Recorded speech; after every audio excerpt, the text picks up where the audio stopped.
বৌমা শাশুড়ির এই ঝগড়ার প্রধান কারণ হচ্ছে জেনারেশন গ্যাপ, ঠিক কিনা? শাশুড়ি এক জেনারেশনের আর বৌমা আরেক জেনারেশনের। শাশুড়ি ভাবে একরকম, বৌমা ভাবে আরেক রকম। শাশুড়ি চায় বউর উপর খবরদারি করতে, বউ চায় শাশুড়ির উপর খবরদারি করতে। এই ডমিনেটিং এর কারণে কিলাকিলি আছে না নাই? আহা, এটা ঠিক না।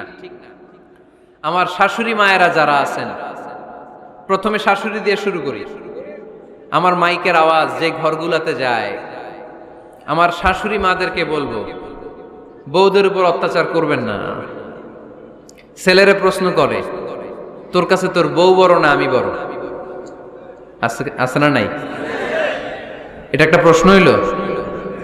তোর বউ বড় না আমি বড়? দুইজনেই বড়। তো এক ছেলে সুন্দর উত্তর দিছে, আমার কাছে ভালো লাগছে উত্তরটা শুনে। এক মা প্রশ্ন করছে, তোর এতদিন আমি লালন পালন করে বড় করলাম, জীবন যৌবন তোর জন্য শেষ করলাম, আজকে বউ পাইয়া বউ তোর আপন হয়ে গেল?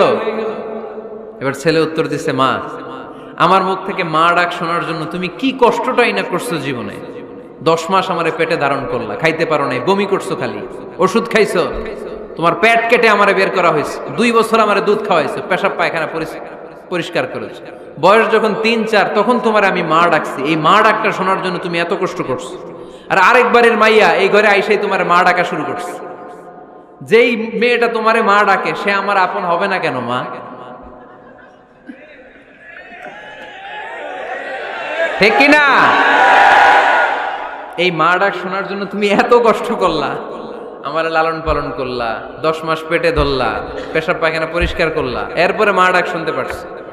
আর আরেকবারের মেয়ে জানা নাই চিনা নাই এসেই তোমার ডাকা শুরু করছে মা।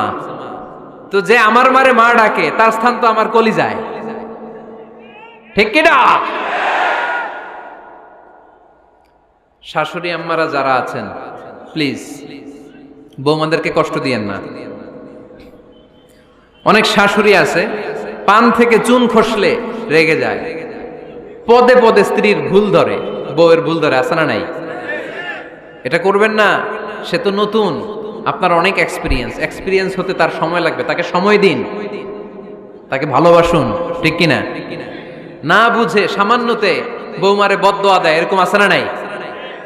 কিন্তু বুঝতে চায় না, বৌমারে যদি বদদোয়া দেয় তাহলে তার নিজ ছেলের পরিবারের ক্ষতি, পেটে ধরা যে ছেলে, ছেলের পরিবারের কিন্তু ক্ষতি, তার আপন নাতি নাতনিদেরই ক্ষতি। আওয়াজ করে বলেন ঠিক কিনা? বৌমাকে বদদোয়া দিয়েন না।